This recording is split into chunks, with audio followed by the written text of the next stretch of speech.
करते हैं कि यदि कोई व्यर्थ की बातें कर रहा हो तो तुरंत उठ के चले जाओ, बैठने से फायदा नहीं, बैठने से सिर्फ नुकसान है। आपका मन आपकी साधना में व्यवधान उत्पन्न हो सकता है। भागवत के 9वें स्कंध में एक व्याख्यान है। सौभरी नाम के एक ऋषि थे। वो जंगल में नहीं, जंगल के बीच में एक नदी बहती थी, तो उस नदी में गर्दन तक डूब करके तपस्या करते थे। जंगल में तपस्या नहीं करते थे, जंगल के बीच में नदी थी, उसमें डूब करके गले तक डूब जाते और तपस्या करते। ये तपस्या क्यों करते? जंगल में गले तक डूब कर? कारण था, वो चाहते थे कि मैं संसार के विषयों में उलझन, उन्हें डर था। अच्छा, साधक को भी डर होता है कि कहीं मेरी साधना टूट ना जाए, छूट ना जाए, कोई व्यवधान ना आ जाए, क्योंकि व्यवधान क्षण मात्र का आएगा और आपकी जन्म जन्म की साधना तोड़ करके चला जाएगा। इसलिए साधक को सावधान रहना चाहिए कि व्यवधान कहीं आ ना जाए। तो वो सौभरी ऋषि बड़े सावधान थे, नदी में खड़े होकर तपस्या कर रहे थे। तभी उन्होंने, जानते हो क्या देखा? एक मछली अपने मत्स्य के साथ रमण कर रही थी, भोग भोग रही थी। मछली और मत्स्य दोनों सांसारिक सुख का आनंद ले रहे थे। उनको देख करके, अब वो उनके सामने ही घूम रहे थे, बाबा जी पानी में खड़े थे, उनकी आंख खुली तो उनकी नजर मछली पर पड़ी। वो मत्स्य के संग रमण कर रही थी, खेल रही थी। बाबा जी ने देखा और मन में, देखो मन कितना दुष्ट है, आंख बंद करके भगवान में लगाने के लिए सालों से खड़े थे, तो मन वहां तो लगा नहीं। और एक क्षण उस मछली को देखा तो मन उस मछली को देखकर लगा कि यार अपनी भी गृहस्थी होती तो कितना बढ़िया होता, देखो ये कितने मौज कर रहे हैं। लो, कई साल से बैठे थे समाधि में, कई साल बाद भी उनका मन भगवान में ना लगकर मछली को देखकर बिगड़ गया। और बाबा जी ने 50 शादियां की, 50 विवाह किए। निकल के आए पानी से, बोले मैं भी पहले ये संसार में क्या सुख है देख लूं। आ गए, 50 विवाह किया, बच्चे सब हो गए, बाल गोपाल हो गए, शादियां हो गई, भोग भोग लिया। एक दिन बैठे थे घर में, तभी उनके अंदर विचार आया कि राम राम राम राम, मैं कहां था, कितने आनंद से भगवान का ध्यान चिंतन में डूबा था, और मेरे एक गलत निर्णय ने मुझे कहां पहुंचा दिया। मेरी सारी साधना, सारी तपस्या बेकार कर दी। इस मन ने मेरी सारी साधना, सारी तपस्या बेकार कर दी। तुरंत वैराग्य हो गया और फिर उसी नदी में जाकर के भगवान का चिंतन करने लगे। अब की बार तो मन कई बार भटका, फिर भी मन को भटका तो तू जा, तेरे को शादी करना है तू कर ले, पर ये शरीर नहीं जाएगा। बस जब ये साधक साधना कर ले, मन कहे कि शादी कर लो तो मन से कहो जा तेरी ताकत है तो कर ले। मन कहे कि रबड़ी खाना है तो मन से कह दो जा खा के आ जा।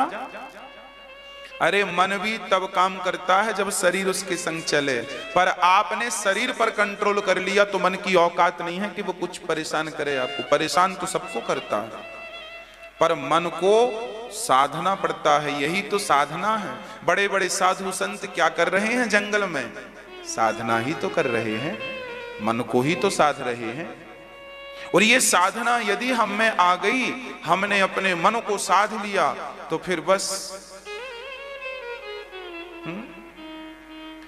राजा जनक के यहां विद्वानों की सभा होती थी, एक से बढ़कर एक विद्वान हुआ करते थे। कहोड़ नाम के एक ऋषि थे।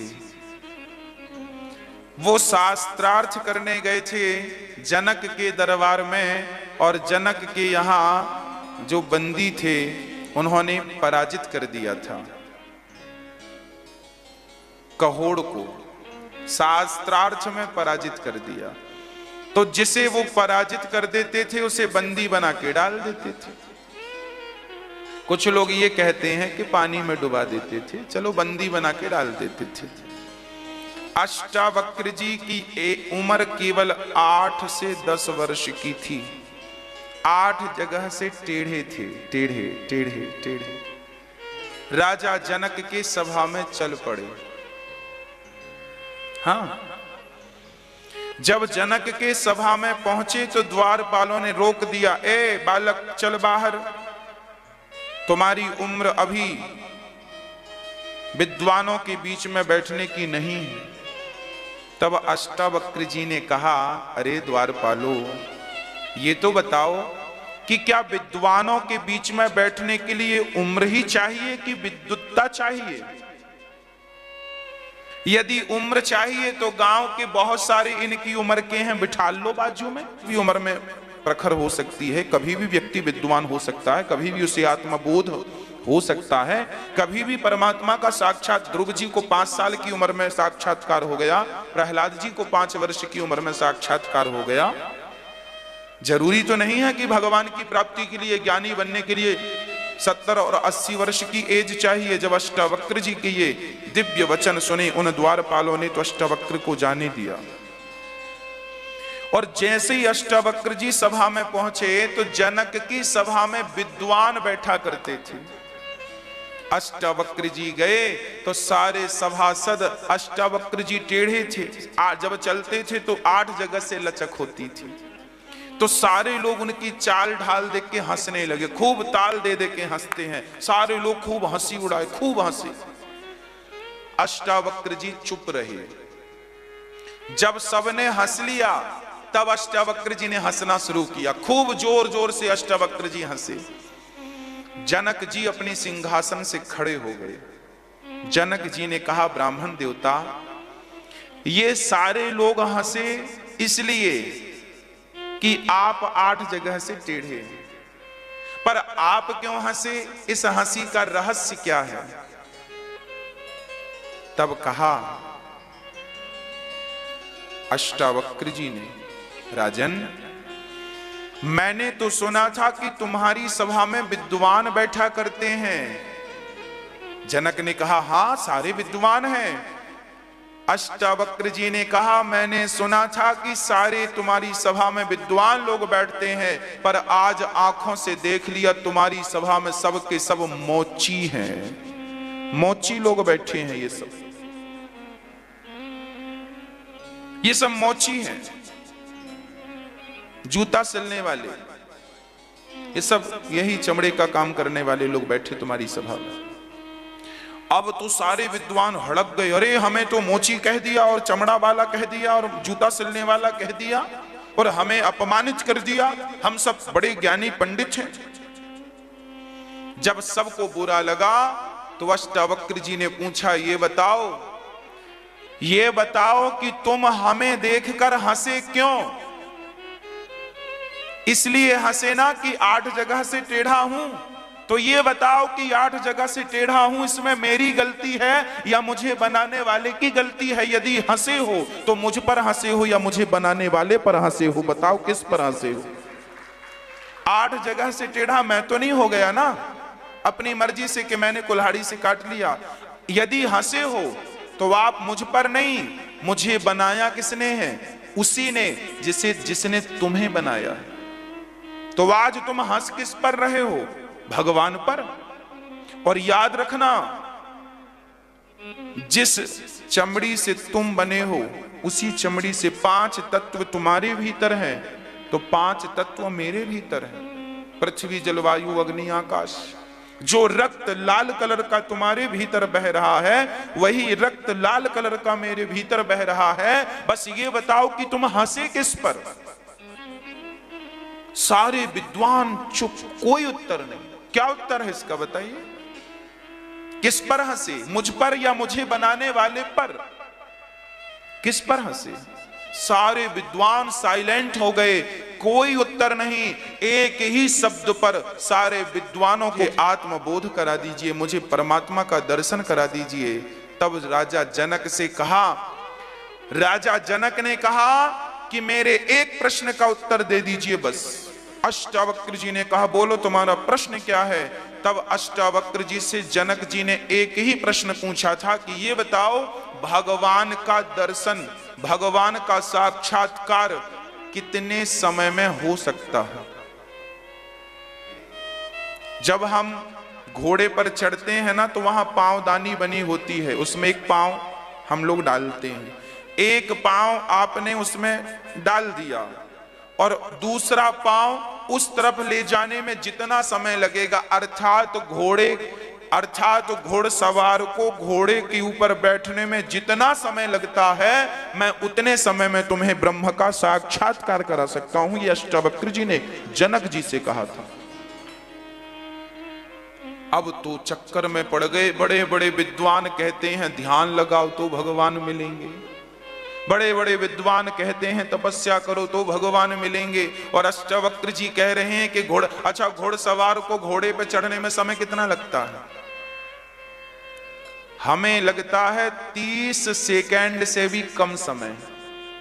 30 सेकंड से भी कम समय में घोड़सवार घोड़े पे चढ़ जाता है कि नहीं? 30 सेकंड भी ज्यादा है। मैं कहूं कि 10 सेकंड तो ठीक है, पर ठीक है 30 सेकंड का मार्जिन लेके चलते हैं। अष्टावक्र जी का कहना यह था कि मैं आपको आधा मिनट में भगवान का साक्षात्कार करा सकता हूं। जनक जी ने कहा तो कराओ, चलो। अष्टावक्र जी ले गए जनक जी को एकांत में। एक शांत वातावरण था, बगीचा था, एक पेड़ की छाया पर 2 आसन बिछाई गई। एक आसन पर अष्टावक्र जी, एक आसन पर जनक जी आमने सामने बैठे। जनक जी, अष्टावक्र जी ने कहा चलो जनक जी आंखें बंद करो। आंखें बंद कर ली। बताओ तुम्हें क्या दिख रहा है? जनक जी ने कहा मेरी सिंहासन दिख रही है, राजगद्दी दिख रही है। और जोर लगाओ और देखो क्या क्या दिख रहा है। बोले मेरा बेटा दिख रहा है, मेरी पत्नी दिख रही है। और देखो क्या दिख रहा है। बोले मेरे मंत्री संतरी, मेरी प्रजा दिख रही है। और जोर लगाओ क्या दिख रहा है। बोले मेरा पूरा राज्य दिख रहा है, मेरी सीमा दिख रही है, कहां तक मेरे राज्य की सीमा है। और जोर लगाओ। अपने मन को सीमा से हटा करके, राजकाज से हटा करके, पत्नी परिवार से हटाकर जरा अपनी भ्रकुटी में, अपने केंद्र बिंदु में मन को केंद्रित करो, परमात्मा के श्री चरणों का ध्यान करो। राजा बोले महाराज मन अभी मेरा बहुत भटक रहा है यहां वहां। जनक जी बोले चलो अब आंखें खोल लो। राजन मैंने कहा था ना कि 30 मिनट में तुम्हें भगवान का दर्शन कराऊंगा, पर याद रखना वो 30 मिनट में, वो 30 सेकंड में भगवान का दर्शन तब होगा जिस दिन आप अपने मन को साध करके, अपने मन को केंद्रित करके मेरे सामने जिस दिन आ गए, मैं उसी दिन आपको 30 सेकंड में भगवान का दर्शन करा दूंगा। मन को साधने में 50 साल लगते हैं, भगवान का दर्शन तो 30 सेकंड में हो जाता है। मन को वश में करने में 50 साल, यहां तक कि पूरी जिंदगी खर्च हो जाती है केवल मन को वश में करने के लिए। भगवान के दर्शन के लिए तो केवल 30 सेकंड लगते हैं। भगवान का दर्शन तब हो जाएगा जब मन शांत हो जाएगा। ये मन बड़ा चंचल है। सबके मन भाग रहे। अरे सुई हिल रही हो तो हिलती हुई सुई में धागा कैसे जाएगा? धागा जाने के लिए मन को स्थिर करना, धागा जाने के लिए सुई को स्थिर करना पड़ेगा, तब तो धागा जाएगा। उसी प्रकार मन यहाँ वहां हिलता है, पत्नी मिल जाए, पुत्र मिल जाए, पैसा मिल जाए, पद मिल जाए, प्रतिष्ठा मिल जाए, ये मिल जाए, ये मन यहाँ वहां डोल रहा है, भाग रहा है, तो हिलते डुलते मन में भला भगवान प्रवेश कैसे करेगा? यदि हिलती हुई सुई के छेद में धागा प्रवेश नहीं कर सकता, तो हिलते डुलते मन में भला भगवत प्रवेश कैसे होगा? इसलिए आप 10 साल ले लो, 20 साल ले लो, 30 साल ले लो, पर इन 30 सालों में, 20 सालों में, 5 सालों में अपने मन को कंट्रोल करो। अच्छा, मन कंट्रोल कैसा होगा? कैसे होगा? सौभरी ऋषि तपस्या कर रहे थे, आज से नहीं, बीते 50 साल से तपस्या कर रहे थे, और बुढ़ापे में मन मछली को देखकर शादी का हुआ सो शादी कर लिया। मतलब राम सो होए उचित सिखावन देते है, निस दिन तुलसी तोए। ए मन कब भजन करेगा?